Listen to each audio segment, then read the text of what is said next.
The night was still, save for a sharp crackle, a deafening bang, and then the most triumphant wail I'd ever heard.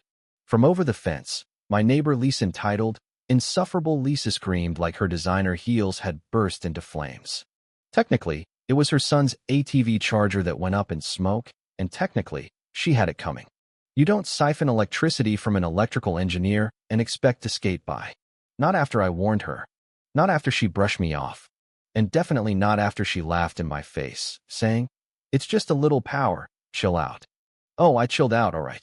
I chilled out by lighting up her backyard with a voltage surge that turned her knockoff ATV into a glorified toaster.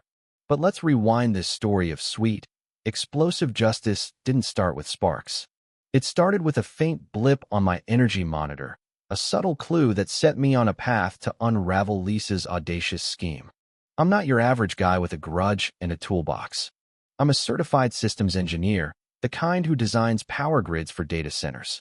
Electricity isn't just my job, it's my obsession. So when my solar inverter started logging mysterious drains during the witching hours, I noticed. Most people wouldn't, but I'm not most people. I live in a sleepy suburb where neighbors obsess over manicured lawns and organic compost. I keep to myself, tinkering with my home grid, always on the lookout for anomalies. That week, I spotted one. Every night, between 1 and 3 a.m., a 1.8 kilowatt-hours dip appeared in my logs.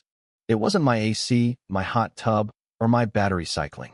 Something or someone was leeching off my system. My suspicions fell on Lisa, the neighbor from hell. You know the type.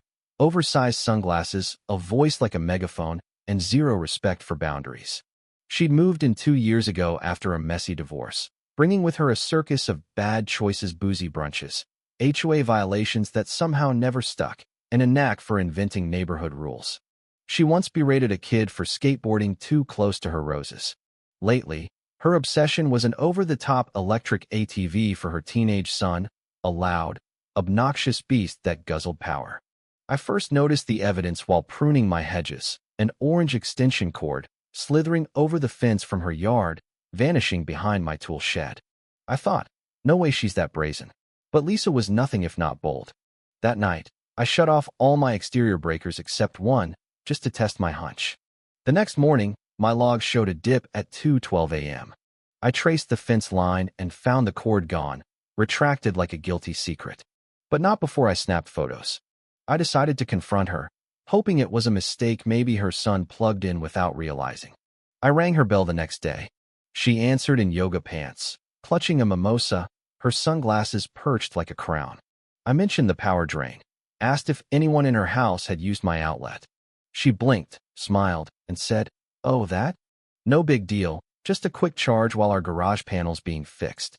You've got solar, right? You won't even notice." I tried to explain that it wasn't about the cost, it was theft, plain and simple, and it messed with my system's balance.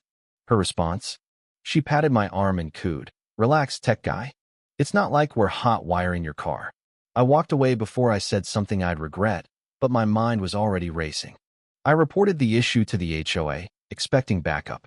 Instead, 3 days later, I got a warning letter accusing me of hostile neighbor dynamics and unauthorized fence modifications. Lisa had spun a tale that I'd rigged dangerous traps to threaten her family. I was floored, but I wasn't about to roll over. Lisa had no idea who she was messing with. She thought I was just a quiet nerd with solar panels. She didn't know I'd built backup grids for hospitals or designed fail-safe systems for military servers. And she definitely didn't know I was about to turn her son's joyrides into a very expensive light show. That night, I sketched out a plan, a decoy outlet, irresistible to her greedy hands, wired with a legal, safe, but devastating surprise.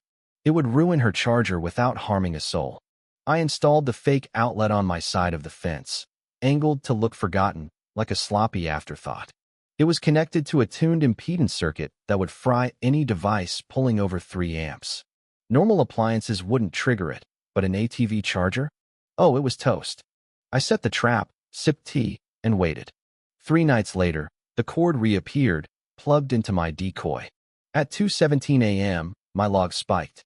A blue flash lit up my yard, followed by a loud pop and Lisa's glorious shriek, slicing through the night like a banshee. Her son ran out in his underwear, staring at his smoking ATV charger. I'd never grinned so hard. But this was just the opening act. Lisa hadn't learned her lesson. Escalated, and now the HOA was on her side. They'd made a fatal mistake, and I was ready to crank up the voltage on this war. The morning after the surge, Lisa was a one-woman tornado, stomping around her yard, muttering about sabotage, and calling the fire marshal. I watched from my kitchen window, coffee in hand, like it was opening night at the theater. The ATV was hidden under a tarp, the cord vanished, and Lisa was on her phone, no doubt spinning a tale of near electrocution.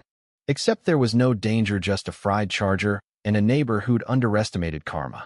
By midday, an HOA rep showed up, clipboard in hand, lecturing me about unauthorized electrical devices along shared boundaries.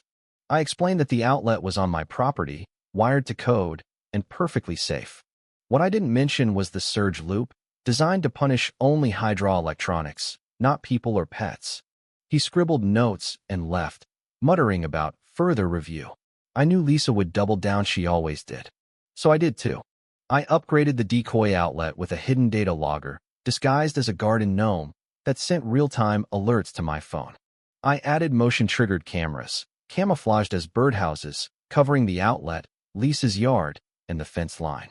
Then, I left a decoy extension cord draped over my fence, wired to a buried surge circuit. If Lisa or her son tried again, they'd get another shock. 3 nights passed quietly, but on the 4th, at 1:42 a.m., my phone buzzed. Power draw detected, 2.7 kilowatt-hours and rising. Then, surge threshold exceeded. The camera feed showed a flash, the cord twitching, and the ATV charger sparking. Lisa's son leapt back, dazed, as smoke curled up. The system worked like a dream. I didn't wait for another HOA fine. I printed screenshots, logs, and footage and marched them to the HOA office. The clerk, visibly stunned, flipped through my evidence. She plugged into your outlet without permission? Twice.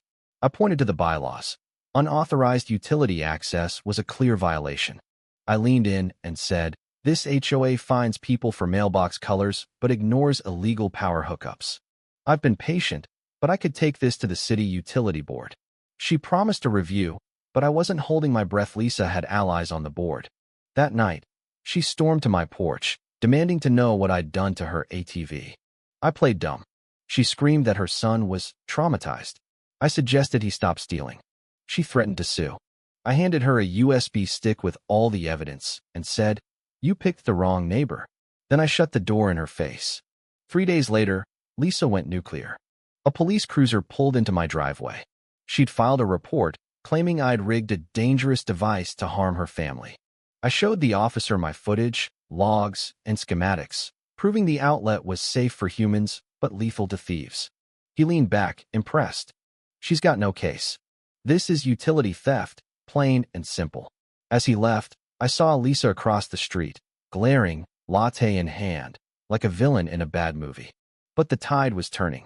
Neighbors started approaching me. Tom, with his fancy outdoor kitchen, Sarah, the quiet gardener, the Nguyen family, who ran a catering business. They'd noticed odd power drops, fridges warming, lights flickering, breakers tripping. Lisa hadn't just stolen from Mesh, been tapping half the block. We formed a group chat, dubbed Zap Lisa, and uncovered a neighborhood-wide scam. She'd used unlocked outlets, garden ports, even an RV hookup while its owner was away. We locked down our outlets, installed monitors, and set decoy cords.